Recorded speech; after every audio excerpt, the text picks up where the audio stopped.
Kanjuruan bernama Revano Dwi Afriansyah berusia 17 tahun meninggal dunia pada Jumat hari ini pukul 6:45 waktu Indonesia Barat. Revano meninggal setelah menjalani perawatan selama 18 hari di RSSA Malang. Sehingga total ada 134 korban jiwa tragedi Kanjuruan Malang jika dikalkulasikan keseluruhan.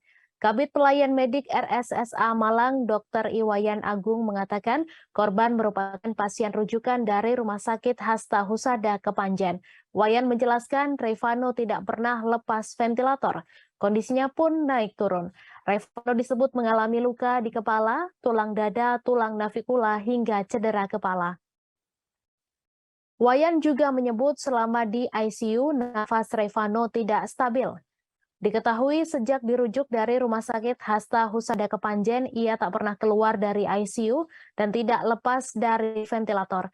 Wayan juga menjelaskan saat ini masih ada satu orang yang berada di ICU bernama Novita dengan kondisi yang belum stabil.